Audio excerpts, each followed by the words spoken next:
আসসালামু আলাইকুম এভরিওয়ান, শুরু করছি আজ থাকা গল্প। লেখিকা সাবিলা সাবি, পর্ব সংখ্যা ৪৪। ফ্লোরাস রাজ্যের আকাশ আজ যেন অস্বাভাবিকভাবে শান্ত। এথিরিয়ানের চোখে সেই শীতলতা গা ছমছমে লাগছে। বন্ধুর কাছ থেকে খবর পেয়ে আর দেরি না করে উঠে পড়ে ওর বন্ধুর গাড়িতে। গাড়ির গ্লাস দিয়ে তাকিয়ে আছে বাইরের দিকে, মাথায় একটা প্রশ্নই ঘুরছে, সিলভার সত্যিই কি ফ্লোরাসের সীমান্ত ছুঁয়ে রাজপ্রাসাদের গেটে পৌঁছাতেই চোখে পড়ল সবকিছুর যেন স্বাভাবিক। বাইরে কোথাও যেন কোনো সাজসজ্জা নেই, না কোনো বাজনা, না কোনো অতিথির ভিড়, যেন কিছুই হচ্ছে না এখানে। ভেতরে বিয়ে হচ্ছে, অথচ বাইরের দুনিয়ার টেরও পাবে না। এটা কেমন বিয়ে? বন্ধু বলেই নেমে পড়ল এথিরিয়ান। প্রবেশদ্বার পার হতেই বাগানের ভেতরে এসে থেমে গেল।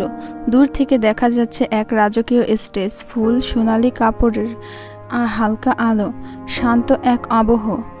এথিরিয়ানের চোখ সোজা চলে গেল মঞ্চের দিকে। সেখানে দাঁড়িয়ে আছে সিলভা, চোখে অদ্ভুত এক নিস্তব্ধতা নিয়ে। পরনে রাজকীয় ব্রাইডাল গাউন, মুখে রয়েছে ম্লান হাসি। তার পাশে দাঁড়িয়ে এক পুরুষ, গা থেকে ছড়িয়ে পড়ছে শক্তি আর উচ্চ বংশীয় অহংকারের গন্ধ।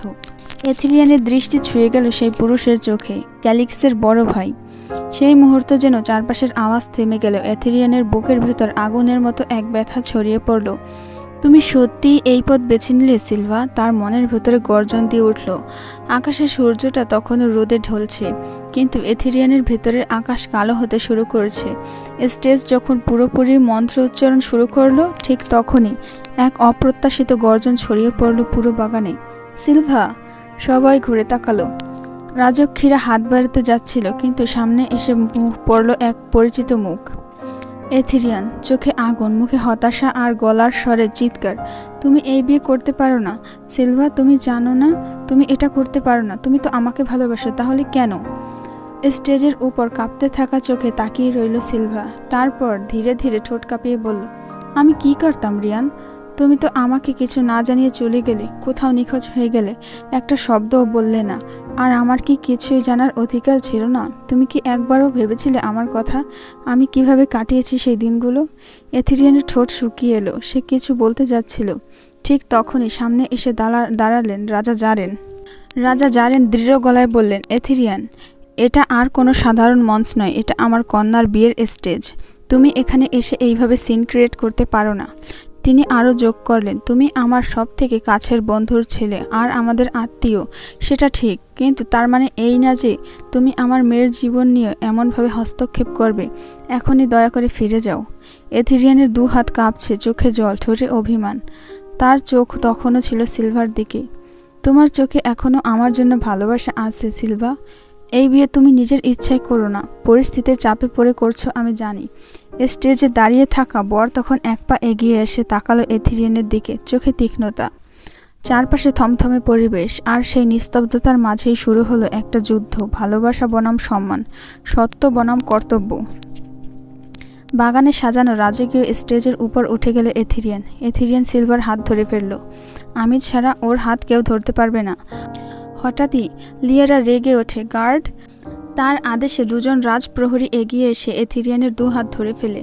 ছাড়ুন, ছাড়ুন আমাকে! এথিরিয়ানের চিৎকারে বাতাস কেঁপে ওঠে। লিয়ারা সামনে এগিয়ে এসে ঠান্ডা কিন্তু নির্মম কণ্ঠে বলে, তুমি কি ভেবেছ এসব করে পার পাবে? কি আছে তোমার? নিজের কিছু নেই, না টাকা পয়সা, না উপাধি। ভাই আর বাবার ছায়ায় বেঁচে আছো তুমি। বলো তো, তুমি কি পারবে সিলভাকে একটা রয়্যাল লাইফ দিতে? পারবে না তো তাহলে কেন তার হাত চাইছো?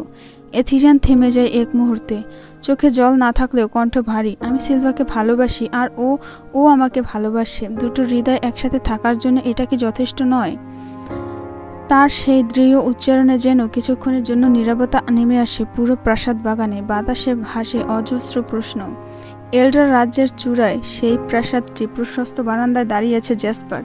পেছনে ধীরে হাওয়ায় দুলছে নিচের সিল্কের পর্দা। সামনের আকাশ জুড়ে নেমে এসেছে সন্ধ্যার নরম আলো। চোখ ধাঁধানো সেই আকাশের দিকে তাকিয়ে থেকেও আজ তার চোখ অন্য কিছু খুঁজে বেড়াচ্ছে। ভেতরে ভেতরে কিছু একটার ওজন যেন বুকের উপর চেপে বসেছে। এথিরিয়ানের সব সেই কথাগুলো এখনো কানে বাজছে তার। সব কিছু তুমি একাই কেন পেয়েছো জেসু ভাইয়া? টাকা, সম্মান, ভালোবাসা, সব। এমনকি বাবা, সেও তোমাকে বেশি ভালোবাসে। জ্যাসপার চোখ বন্ধ করলো। তার চওড়া কাঁধে যেন মুহূর্তে ভারী হয়ে উঠছে। ছোট ভাইয়ের মুখে এমন কথা, এমন অভিযোগ। একটা দীর্ঘ নিঃশ্বাস ছাড়ে জ্যাসপার ঠোঁট শক্ত করে চেপে ধরে। সে জানে এই কথাগুলো অভিমানের, রাগের, ভাঙা মনের ছায়া। তবুও বুকের ভেতরটা কেঁপে ওঠে, কারণ ওই ভাইয়ের শব্দের ভেতরে যে একটা ভালোবাসা ছিল, একটা নির্ভরতা ছিল, আজ তা ব্যথা হয়ে ছুরির মতো বিঁধছে। আমি তো কখনো চাইনি ও এমন ভাবুক, চিন্তায় বলে ওঠে জ্যাসপার। সবই ভাগ্য, রাজ্য, দায়িত্ব, অথচ ওর কণ্ঠে যে রাগ। সে কি জানে আমি কতখানি ভালোবাসি ওকে? তাকে ডেকে উঠল পাহাড়ের নীরবতা। এক মুহূর্তের জন্য তার ডান হাত নিজের বুকের উপর চলে গেল, যেন ছোট ভাইয়ের সেই কথার আঘাতের ঘা সামলাতে চাইছে। পেছন থেকে হালকা পায়ের শব্দ। এলড্রা রাজ্যের পশ্চিম পাশের বারান্দায় নির্জন দুপুরের আলো পড়েছে সোনালি আভায়। ছায়া আর আলো খেলা করছে জ্যাসপারের চওড়া পিঠ জুড়ে। সে চুপচাপ দাঁড়িয়ে আছে, চোখ তার দূরের কোথাও, যেন অনন্ত শূন্যের এক উত্তর খুঁজে ফিরছে। ফিওনা ধীরে ধীরে এসে দাঁড়ালো তার পেছনে। জ্যাসপার লক্ষ্য করেনি, কিন্তু সে বুঝতে পারছিল এই স্তব্ধ নীরবতা নয়, এক গোপন কষ্টের ভার। তুমি ঠিক আছো প্রিন্স? ফিওনার কণ্ঠ নরম ছিল, ধীরে ধীরে ছুঁয়ে গেল জ্যাসপারের আত্মাকে। জ্যাসপার ধীরে ঘুরে দাঁড়ালো, চোখে এক টুকরো কুয়াশা, ঠোঁটে এক অসমাপ্ত কথা। সে কিছু বলল না, শুধু এক মুহূর্ত চেয়ে দেখলো ফিওনার চোখে, তারপর আচমকা শক্ত করে জড়িয়ে ধরল তাকে। ফিওনার দম বন্ধ হয়ে যাওয়ার মতো অনুভূতি হলো। জ্যাসপারের বাহুতে ছিল যেন একটা হালকা কম্পন। শক্তিশালী ড্রাগন হলেও এই মুহূর্তে সে যেন ভেঙে পড়তে বসেছে। আমি খারাপ ভাই হতে চাইনি কখনো। জ্যাসপারের কণ্ঠ নিচু, কিন্তু তীব্র আবেগে ডুবেছিল। তবুও আজ ওর চোখে আমি এক প্রতিযোগী, এক প্রতিদ্বন্দ্বী ভাই নই। ফিওনার চোখ ছলছল করলো। সে মাথা রাখলো জ্যাসপারের বুকের উপর। তুমি কেবল ভাই না, তুমি আশ্রয়, তুমি আলো। হয়তো এথিরিয়ান এখন বুঝতে পারেনি, কিন্তু একদিন সে ঠিক বুঝবে। কষ্টের শব্দ সবসময় সত্য নয়, বুঝলে? জ্যাসপার কিছুক্ষণ চুপ করে রইল, তারপর একটুখানি মাথা নাড়ল। ফিওনার কোমল হাতগুলো এখনো জ্যাসপারের পিঠে রাখা, চোখে এক ধরনের আশ্বাস। কিন্তু সেই মুহূর্তে এলড্রা প্রাসাদের এক দায়িত্বশালী গার্ড দ্রুত হেঁটে এলো বারান্দায়। তার মুখ থমথমে, চোখে তীব্র তাগিদ। প্রিন্স অরিজিন, ফ্লোরাস রাজ্যে আজ রাজকুমারী সিলভার বিয়ে হচ্ছে এবং এথিরিয়ান কিছুক্ষণ আগে সেখানে পৌঁছেছে।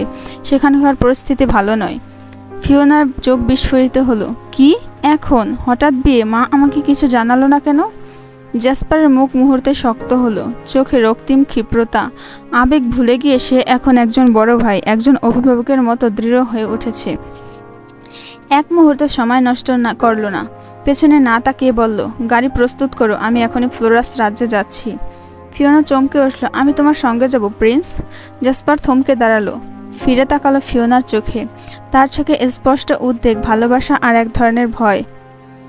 সে ফিওনার গাল ছুঁয়ে ধীরে বলল, তুমি জানো আমি তোমায় কোথাও একা ফেলে যেতে চাই না, কিন্তু এই মুহূর্তে সেখানে কি ঘটছে জানি না, কেমন পরিস্থিতি সেটাও জানি না। তোমাকে এই অবস্থায় আমি ওখানে নিয়ে যেতে পারবো না, আমি একা যাব ফিওনা।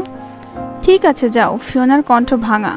জ্যাসপার চোখ বন্ধ করে এক মুহূর্ত দম নিল। তুমি এখানে থাকো, আমি কথা দিচ্ছি সব পরিস্থিতি সামলে তবেই আসবো, শুধুমাত্র আমার জন্য অপেক্ষা করো। তারপর কিছু বলার সুযোগ না দিয়ে জ্যাসপার দ্রুত পা বাড়িয়ে চলে গেল বারান্দা থেকে। বাতাসে উড়তে লাগলো তার কালো চুল, চওড়া কাঁধ। পেছনে ফিওনা দাঁড়িয়ে, চোখে চিন্তা, তার ঠোঁট কাঁপছে। এথিরিয়ানের শেষ কথাটার পর যখন চারপাশ থমকে গিয়েছিল, ঠিক তখনই ক্যালিক্স এগিয়ে আসে। গলার স্বরটা কঠোর ও বিদ্রূপে ভরা কণ্ঠে বলল, তুই প্রথমে এসেছিলে আমার আর সিলভার মাঝখানে, এখন আমার ভাইয়ের বিয়েতেও বাধা দিচ্ছিস? তুই কি সবসময় শুধু নষ্ট করতেই আসিস এথিরিয়ান?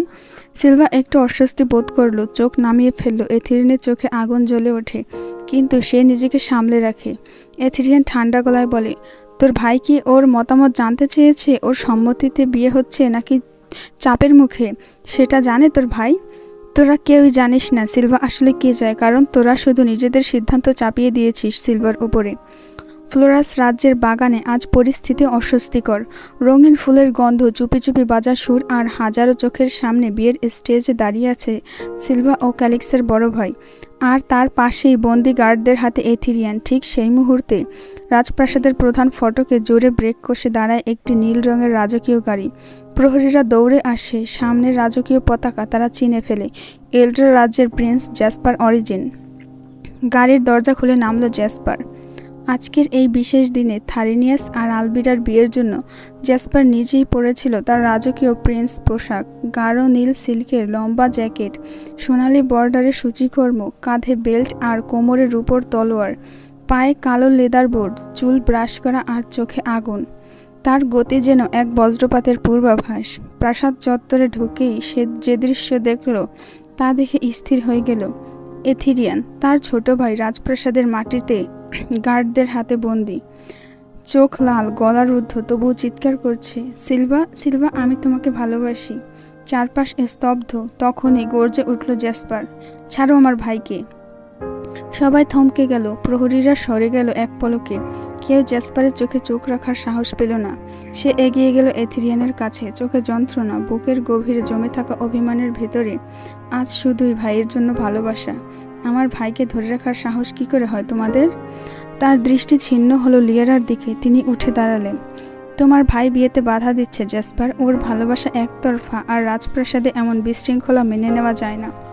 জ্যাসপার এগিয়ে গেল শান্ত গলায়, কিন্তু প্রতিটি শব্দ যেন মাটিকে কাঁপিয়ে দিল। একতরফা বলছেন আপনি? তাহলে সিলভার চোখে জল কেন? ও কেন চুপ করে দাঁড়িয়ে আছে? ওর হৃদয় আজ ভেঙে যাচ্ছে। ভালোবাসা যদি দুটি হৃদয় স্বতঃস্ফূর্ত টান হয়, তবে সেই টানকে ভেঙে ফেলা অপরাধ। আমি আজ আমার ভাইয়ের পাশে দাঁড়াতে এসেছি, কারণ সে কোনো অন্যায় করেনি, সে শুধু ভালোবেসেছে। জ্যাসপারের কথাগুলো যেন রাজপ্রাসাদের দেয়ালে ধাক্কা খেয়ে ফিরে আসে। সকলের চোখ তার দিকে। তবে সেই নীরবতা ভেঙে এবার এগিয়ে আসে লিয়ারা, ফ্লোরাস রাজ্যের বড় রাজকুমারী, ফিওনার মা। আজ তার মুখে রাজকীয় কঠোরতা নেই, শুধু ছিল একজন মায়ের ক্ষতবিক্ষত কণ্ঠ। তার চোখ লাল, ঠোঁট কাঁপছে, কিন্তু কণ্ঠে আগুন। তুমি এখন তোমার ভাইয়ের পক্ষ নিচ্ছ? বলো জ্যাসপার, আমার মেয়েকে তুমি কি জোর করে বিয়ে করনি? জ্যাসপার চুপ, মাথা উঁচু করে তাকিয়ে আছে। আমার কোমল, শান্ত, নিরীহ মেয়েটাকে তুমি কি বানিয়ে ফেলেছ? ও সাইকো হয়ে গিয়েছে। তার চোখে এখন ভালোবাসা নয়, আছে রক্ত। আমার সেই শিশুর মতো কোমল মেয়েটি খুন হয়ে গিয়েছে জ্যাসপার। তুমি তাকে এমন করে ফেলেছ। তার চোখে জল আসে, কিন্তু সে জলের ভেতরে আছে তীব্র রাগ। ওকে জোর করে বিয়ের আসর থেকে তুলে নিয়ে গিয়েছ। ওকে তোমার সাথে রেখে তোমার মতো মানসিক ভারসাম্যহীন বানিয়ে ফেলেছ। তুমি ওর ভেতরে এমন কিছু ঢুকিয়ে দিয়েছ। তুমি ভালোবাসা দিতে জানো না জ্যাসপার, তুমি শুধু জানো ধ্বংস করতে। চারপাশে স্তব্ধতা, সবাই নিঃশ্বাস যেন আটকে রেখেছে। এখন আবার সেই তোমার অকর্মা দায়িত্বহীন ভাই এথিরিয়ানের জন্য আমার ভাতিজিকে চাইছ, যে এখনও নিজের ভবিষ্যৎ স্থির করতে পারে না, বাবার ছায়ায় বেঁচে থাকে, যে শুধু আবেগ চেনে, দায়িত্ব না। না জ্যাসপার, আর না। আজ কেউ আর আমাদের বাড়ির মেয়েকে ছিনিয়ে নিতে পারবে না। তার কণ্ঠ এক রাজকন্যার মতো, কিন্তু চোখ ভাঙা এক মায়ের। এথিরিয়ান স্থবির। জ্যাসপার এক মুহূর্ত চোখ বন্ধ করে নিল। রানী লিয়ারার সেই চিৎকার যেন বৃষ্টির মতো আঘাত করে জ্যাসপার হৃদয়ে, কিন্তু তার ভেতরে একটাই প্রশ্ন উকি দেয়, আমি কি সত্যি এই পরিণতির কারণ? লিয়ারা অভিযোগ ভরা কণ্ঠ চারদিকে ধ্বনিত হয়। পুরো সভা স্তব্ধ, গার্ডদের মুখে উদ্বেগ, অথচ জ্যাসপার নিঃশব্দ। তার চোখে যেন শোক আর দহন একসাথে, আর ঠোঁট একটুখানি কাঁপে। তারপর ধীর কিন্তু জোরালো গলায় সে বলে, হ্যাঁ মাদার ইন ল, আমি স্বীকার করছি, আমি আপনার মেয়েকে জোর করে বিয়ে করেছি। আমি জেদি ছিলাম, আমি ততটাই নিষ্ঠুর ছিলাম যতটা আপনি বলেছেন। তার কণ্ঠে কোনো অজুহাত নেই, কোনো আত্মপক্ষ সমর্থন নেই, শুধু স্বীকারোক্তি। কিন্তু এর পরের কথাগুলো যেন সময়কে থামিয়ে দেয়। কিন্তু একটা কথা আপনি ভুলে গিয়েছেন, আমি আমার জীবনের সমস্ত কিছু দিয়ে তাকে ভালোবেসেছি, আর আপনার মেয়েও আমায় ভালোবেসেছিল। তার হৃদয়ের প্রতিটি স্তরে ছিল আমার ছোঁয়া, আমার ভালোবাসা। লিয়ারা চোখ নামিয়ে নেন, কিন্তু জ্যাসপার থামেন না। যেদিন ওর স্মৃতি আমি মুছে দিয়েছিলাম নিজের হাতে, ও একটা খালি খোলসে পরিণত হয়েছিল। কিন্তু আজ এই মুহূর্তে লিওজানের সাথে যদি তার বিয়ে হতো, আর তার স্মৃতি যদি তখনই ফিরে আসতো, তখন আপনি কি ওকে বাঁচাতে পারতেন? তার কণ্ঠে ক্ষোভ নয়, প্রশ্ন, তীব্র প্রশ্ন। যদি সে বিয়ের দিন হঠাৎ করে মনে পড়তো আমি তার জীবনের একমাত্র প্রেম, যে হাতটা আজ অন্য কারো হাতে, তা একসময় কাঁপতে কাঁপতে আমার গালে ছোঁয়া দিত, তখন সে কি বেঁচে থাকতো বলুন? তখন সে কি আমাকে ছাড়া বাঁচত? সবাই নিস্তব্ধ। রানী লিয়ারার মুখ সাদা হয়ে যায়, কোনো উত্তর দিতে পারে না। জ্যাসপার চোখ নামিয়ে শান্ত কণ্ঠে বলে, আমি নিষ্ঠুর ছিলাম, আমি জানি, কিন্তু আমি এমন এক ভালোবাসার দানব যে তার ভালোবাসাকে সবকিছু দিয়ে আঁকড়ে রাখতে জানে। প্রাসাদের বাগানে নিস্তব্ধতা। লিয়ারার প্রশ্নের জবাবে জ্যাসপার যেভাবে কণ্ঠ তুলেছে তাতে বাতাসেরও সাহস নেই নড়ার।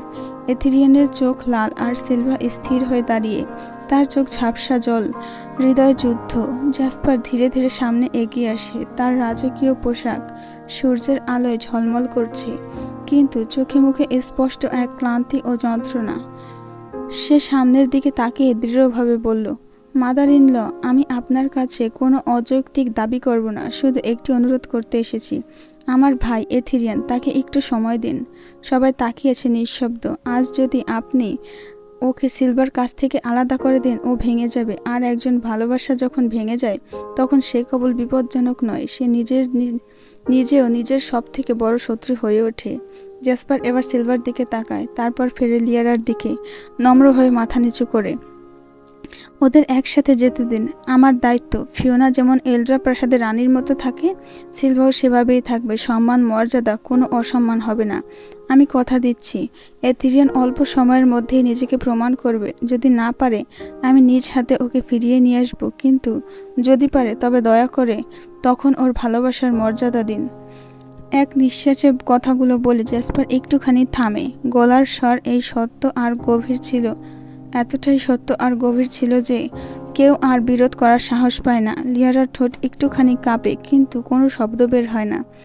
এদিকে সিলভার চোখ ফেটে জল গড়িয়ে পড়ছে, আর এথিরিয়ান অবশেষে মুক্ত এক নিঃশ্বাস ফেলে। নিস্তব্ধতা, সবাই যেন নিঃশ্বাস আটকে তাকিয়ে আছে। ঠিক তখনই জ্যাসপার ধীরে ধীরে এগিয়ে আসে, রাজকীয় গর্ব এক ভেতরগত শূন্যতা নিয়ে। সে স্টেজে উঠল, যেন এলড্রা রাজ্যের প্রতিটি পদক্ষেপ এখন সেই স্টেজে প্রতিফলিত হচ্ছে। সিলভা নিঃশব্দে তাকিয়ে আছে, চোখে অজানা বিস্ময় আর আবেগের কুয়াশা। জ্যাসপার সামনে দাঁড়িয়ে হালকা হাত বাড়িয়ে বলল, চলো সিলভা, এখানে তোমার জায়গা না। সিলভা একটু থেমে থাকে, তারপর ধীরে ধীরে হাত বাড়ায়। হাত ছুঁয়ে দেওয়া মাত্রই জ্যাসপার ওর হাতটি শক্ত করে ধরে ফেলে। ঠিক তখনই, থেমে যাও জ্যাসপার। লিয়ারা সামনে এসে দাঁড়ায়, উত্তেজনায় গলা কাঁপছে। আমার ভাতিজির জীবন তুমি নষ্ট করবে। তার কণ্ঠে বিষ, চোখে আগুন। কিন্তু তখনই এক ভারী কণ্ঠ ভেসে আসে, লিয়ারা। রাজা জারেন সামনে এসে দাঁড়িয়ে পড়েন। তার ঠান্ডা অথচ কঠিন কণ্ঠ সবার কানে গিয়ে ধাক্কা মারে। থামো, আজ কারো বিয়ে হবে না এই অবস্থায়। কেউ কারো জীবন নিয়ে খেলতে পারবে না। তিনি লিয়ারার চোখের দিকে তাকিয়ে বললেন, জ্যাসপার যা বলছে আমি সেটাই চাই। আমি ওদের দুজনকে যেতে দিচ্ছি। লিয়ারার ঠোঁট কেঁপে ওঠে, কিন্তু তিনি আর কিছুই বলতে পারেন না। এরপর জ্যাসপার সিলভার হাত ধরে নামিয়ে আনে স্টেজ থেকে। নিচে তখন এথিরিয়ান দাঁড়িয়ে, চোখে অবিশ্বাস আর কৃতজ্ঞতার মিশ্র ছায়া। জ্যাসপার সিলভার হাতটি নিঃশব্দে তুলে রাখে এথিরিয়ানের হাতে। তিনজন একসাথে চলে যায়, প্রাসাদের দিকে নয়, বরং নতুন এক জীবনের পথে। পেছনে দাঁড়িয়ে থাকা ক্যালিক্সের বড় ভাই চেয়ে থাকে নিঃশব্দে। তার চোখে ক্ষোভ, আছে অপমান, আর একরাশ পরাজয়ের অভিমান। বিকেল নামতেই এলড্রা প্রাসাদ যেন রূপকথার জগতে রূপ নিয়েছে। সোনালি আলোর মালায় প্রাসাদের প্রতিটি স্তম্ভ, প্রতিটি করিডোর উজ্জ্বল করছে। ছাদের উপরে ঝুলছে বেলজিয়ান ক্রিস্টালের ঝাড়বাতি, আর বাগানে ছড়িয়ে আছে হাজারো স্টার ডাস্ট ফুল। আকাশ জুড়ে উজ্জ্বল তারা যেন এই শুভক্ষণে আশীর্বাদের গান গাইছে। দুটি বর্ণময় স্টেজ, একটিতে থারিনিয়াস দাঁড়িয়ে, পাশে আলবিরা, নীল রঙের হালকা ঝলমলে গাউন, সোনালি চুলের রত্নজড়িত মুকুট। থারিনিয়াস পরেছে নীল স্যুট, বুকে চাপা সোনার এমব্রয়ডারি। অন্যদিকে এথিরিয়ান হাত ধরে আছে সিলভা পরেছে এলড্রা রাজ্যের ঐতিহ্যবাহী সাদা রূপালী রাজকীয় ব্রাইডাল গাউন, তার মাথায় ছোট স্ফটিকের টিয়ারা। এথিরিয়ান পরেছে কালো আর রূপালী রঙের সাজে রাজকীয় পোশাক। আর সবার সামনে জ্যাসপার। একবার চোখ তাকালেই বোঝা যায় ওর হৃদয় শান্ত। ফিওনা পাশে দাঁড়িয়ে। আজ সে গর্বিত, কারণ সে জানে এথিরিয়ানের জন্য লড়ে যাওয়া পরিণতি আজ এই আশীর্বাদ পুষ্ট শুভ দিন। বিয়ে শুরু হয়। পুরোহিত ধ্যানমগ্ন কণ্ঠে মন্ত্র পড়ছেন। যখন চারটি হাত একত্রে বাঁধা হচ্ছে রূপোর ফিতাতে, তখনই চারপাশের বাতাস বদলে যায়। এক রহস্যময় আলো ছিয়ে ফেলে পুরো প্রাসাদ। হাওয়ার মধ্যে এক অপার্থিব সুগন্ধ, যেন স্বর্গ থেকে নেমে এসেছে কারো উপস্থিতি। তারপর সাদা সোনালি আলোর ভেতর থেকে আগমন ঘটে এক রাজসিক চেহারার পুরুষ। উচ্চ দীপ্ত অনন্ত কণ্ঠে ঘোষণা দেন, আমি আব্রাহার, ভেনাসের দেবতা। আজ ভালোবাসা জয়ী হয়েছে। যাদের হৃদয়ে নেই প্রতারণা, যাদের ভালোবাসায় নেই শর্ত, তাদের পথ আমি আলোকিত করি। তিনি একে একে 4 জনের মাথায় হাত রাখলেন। থারিনিয়াস আর আলবিরার চোখে জল। তারা অবশেষে এক হলো বহু অপেক্ষার পরে। এথিরিয়ান ও সিলভা, তারা একে অপরের চোখে চেয়ে শপথ করে, আমরা শুধু প্রেম নয়, সংগ্রামেরও সঙ্গী। আকাশ থেকে তখন এক ঝলক সোনালি পুষ্প বৃষ্টি নামে। পুরো এলডা রাজ্য গুঞ্জনে গেয়ে ওঠে, শুভ হোক এই দুটি মিলন, রাজ্য জয় করুক প্রেম। রাত গভীর। এলডা প্রাসাদের বাইরে আলো ঝলমলে উৎসবের শেষ ধ্বনি মিলিয়ে যাচ্ছে। আকাশ জুড়ে ছড়িয়ে ছিটিয়ে থাকা হোলোগ্রাফিক আতশবাজি ধীরে ধীরে নিভে আসছে। জ্যাসপার একা বসেছিল তার ব্যক্তিগত কক্ষে। কাউচে বসে মাথাটা পেছনের দিকে হেলান দিয়ে চোখ বুজে রেখেছিল। তার গায়ে এখনো অনুষ্ঠানের রাজকীয় পোশাক, কিন্তু চোখে মুখে ক্লান্তির ছাপ, এক বিষণ্ণ প্রশান্তি। হঠাৎ দরজা না ঠুকেই ঢুকে পড়ে ভিতরে এথিরিয়ান। কপালে পড়ে থাকা এলোমেলো চুল, চোখ দুটো লাল। সিলভার সাথে বিয়ের পরেও ওর মধ্যে যেন একটা ঝড় বয়ে যাচ্ছিল। এক মুহূর্ত চুপচাপ দাঁড়িয়ে থাকে, পরের মুহূর্তেই ধপ। জ্যাসপারের পায়ের হাঁটুর সামনে বসে পড়ে, 2 হাতে জ্যাসপারের পা আঁকড়ে ধরে। ভাইয়া, জ্যাসো ভাইয়া, আমাকে মাফ করে দিও। আমি তখন যা বলেছি, যা করেছি, আমার মাথায় কিছুই ছিল না। আমি ঈর্ষায় পড়ছিলাম। তোমার মতো হতে চেয়েও হতে পারিনি। আজ বুঝলাম, ভালোবাসা, সম্মান, সম্পর্ক, এগুলো জোর করে পাওয়া যায় না, অর্জন করতে হয়। জ্যাসপার চোখ মেলে তাকায়। প্রথমে কিছু বলে না, শুধু ধীরে ধীরে এথিরিয়ানের মাথায় হাত রাখে। তুই আমার ভাই এথিরিয়ান। তার চোখে জলের দেখার মতো কঠিন। তোর চোখে জল দেখার মতো কঠিন আমি কখনোই ছিলাম না। কিন্তু ভাইয়া, আমি জানতাম না তুমি আমাকে এতটা ভালোবাসো। জ্যাসপার তখন উঠে দাঁড়ায়, এথিরিয়ানকেও টেনে তুলে বুকের সাথে জড়িয়ে ধরে। তুই আমার ভাই, তোর প্রতি ভালোবাসা বলে বোঝাতে হয় না, মনে রাখতে হয়। আর আমি তো সেই দিনই তোর পাশে আছি, যেদিন তুই প্রথমবার উড়া শিখেছিস, উড়ে গিয়েছিলি আকাশে আমাকে দেখাতে। 2 ভাই কিছুক্ষণ ধরে দাঁড়িয়ে থাকে। কোনো রাজকীয়তা নয়, কোনো অহংকার নয়, শুধু 2 ভাইয়ের নিঃস্বার্থ আত্মমিলন। জ্যাসপার ধীরে ধীরে বলল, এখন থেকে আমার সাথে একসাথে কাজ করবি। এলডা রাজ্যকে গড়ে তুলবো আমরা, পরিবারকে আগলে রাখবো, রাজপথে না হোক, হৃদয়ে আমি ঠিক তোর সাথেই থাকবো, ততটাই যতটা রাজপুত্র বানাবো আমি নিজেকে। জ্যাসপার তখন এথিরিয়ানের কাঁধে হাত রাখে, গলায় এক শান্ত অথচ দৃঢ় সুর। দেখ এথিরিয়ান, তুই এখনো ছোট, তোর ভেতরে আগুন আছে, কিন্তু ধৈর্য কম। সফলতা হুট করেই আসে না। এখন চাইলেও সবকিছু পেয়ে যাবি না, এই বাস্তবতা মানতে শেখ। সাফল্যকে গড়ে তুলতে হয়, সময় দিতে হয়, পরিশ্রম দিয়ে। একটু থেমে জ্যাসপার বলে, তোর ইউনিভার্সিটির সব ব্যবস্থা আমি করে রেখেছি, পড়াশোনার প্ল্যান, এমনকি প্রজেক্ট গাইড পর্যন্ত ঠিক করা আছে। তারপর চোখে চোখ রেখে বলে, যতদিন না তুই নিজে সফলতা অর্জন করবি, তোর আর সিলভার দায়িত্ব আমার। কিন্তু মনে রাখিস, আমি চাই না তোরা শুধু স্বামী স্ত্রী হয়ে একসাথে থাক। তোরা একে অপরের শক্তি হয়ে থাকবি, একসাথে পড়াশোনা করবি, একসাথে গড়ে তুলবি নিজেদের ভবিষ্যৎ। আর সিলভা, জ্যাসপার হালকা হেসে বলল, ওর মতো একটা মেয়ে যখন তোর পাশে দাঁড়িয়ে, তখন তুই ঠিক একদিন উপরে উঠবি, সবার উপরে। এথিরিয়ানের চোখে জল। সে ধীরে ধীরে মাথা নেড়ে বলে, ভাইয়া, আমি কথা দিচ্ছি, আমি তোমাকে গর্বিত করব, শুধু ভাই না, একজন শিক্ষক, একজন অভিভাবক হিসেবেও। জ্যাসপার কাঁধে হাত রেখে বলে, আমার চাওয়াই সেইটা। সাকসেস নিজে অর্জন কর, তবেই তার মান থাকবে। ঘরের বাতাস তখন ভারী নয়, হালকা, যেন ভবিষ্যতের এক নির্ভার শুরু। চাঁদের আলো ঢালু হয়ে পড়েছে এলডা প্রাসাদের স্ফটিক করিডোরে। প্রাসাদের প্রাচীন দেওয়ালে শীতল রূপালী জ্যোৎস্না যেন এক গোপন প্রেমের নীরব সাক্ষী। এটা ছিল সেই রাত যখন রাজকীয় বিয়ে শেষ হয়েছে, কিন্তু এখনও নতুন বর আর বধূরা এক ছাদের নিচ থেকেও পৃথক। রাজপ্রথা মেনে আজ রাতটা আলাদা, ঘুমানোর নিয়ম। আলবিরা আর সিলভা একই ঘরে। তারা বিয়ে নিয়ে হাসাহাসি করছে, লাজুক মুখে কুশনে মুখ লুকাচ্ছে। থারিনিয়াস আর এথিরিয়ান পৃথক 2টি কক্ষে নিঃশব্দে শুয়ে থাকার কথা ছিল, কিন্তু প্রায় মধ্যরাতে যখন প্রাসাদের সবাই ঘুমে, তখনই সাদা পোশাকে চুপি চুপি করিডোর ধরে এগিয়ে যাচ্ছিল এথিরিয়ান। ওর চোখে ঝলমলে উত্তেজনা, পায়ে লুকিয়ে রাখা ব্যাকুলতা। গন্তব্য সিলভার ঘর। একই সময়ে করিডোরের অন্য প্রান্ত থেকে বেরিয়ে আসে থারিনিয়াস। কিছুটা অবহেলার ভারে হাঁটছে সে। গন্তব্য আলবিরার ঘর। হঠাৎই দুজন মুখোমুখি, করিডোরের এক মুহূর্তে নিস্তব্ধতা। থারিনিয়াস চোখ টিপে হেসে বলে, এই রিয়ান, তুই কোথায় যাচ্ছিস এত রাতে? এথিরিয়ান ভুরু কুচকে প্রশ্ন ছড়ে, তুমি কোথায় যাচ্ছ? থারিনিয়াস সঙ্গে সঙ্গে গম্ভীর সুরে বলে, আমি তো প্রিন্সের রুমে যাচ্ছি, কাল রিসেপশন আছে, কিছু আলোচনা বাকি। এথিরিয়ান মুচকি হেসে বলে, মিথ্যে বলছো কেন? তোমার চেহারায় তো রাজনীতি বোঝাচ্ছে না, বরং কারোর সাথে দেখা করার আকাঙ্ক্ষা দেখা দিচ্ছে। থারিনিয়াস মুখ লাল করে হেসে ফেলে, তুই যা বলিস। আর তোর হাতে ওই ছোট্ট বক্সটা কি? নিশ্চয়ই রাজ্য শাসনের চিঠি নয়? এথিরিয়ান গলায় গম্ভীর্য এনে বলে, আমি শুধু যাচ্ছি ওর পাশে একটা গিফট রেখে আসতে, যেন ঘুম ভাঙলে দেখে। থারিনিয়াস এবার সামনে এগিয়ে এসে ওর কাঁধে হাত রেখে মুচকে এসে বলে, ভাই, সত্যি কথা বলি, এই ভালোবাসা নামের জিনিসটা বড় অদ্ভুত। ঘুম আসে না, বুক কাঁপে, কিন্তু মুখে বলি আমিও শুধু একটা উপহার রেখে আসবো।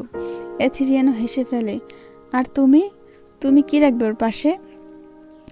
থারিনিয়াস চুপ করে থাকে, মুখে এক কোমলতা ফুটে ওঠে। আমার মা যেভাবে ছোটবেলায় রাখতেন আমার ঘুমের মধ্যে, আমার বিছানার পাশে একটা চিরুনি, যেন ঘুম ভাঙলে ওর চুলে আমার ছোঁয়া থাকবে। দুজনে একে অপরের দিকে তাকিয়ে থাকে কিছুক্ষণ। দুই প্রেমিক পুরুষ, যাদের হৃদয় নতুন দায়িত্ব, ভালোবাসা আর অদ্ভুত মায়ায় পূর্ণ। এথিরিয়ান হেসে বলে, চলো, রাজকীয় ড্রাগনরা আজ রাতে প্রাসাদের ভেতরে একটু অনধিকার চরণ করি।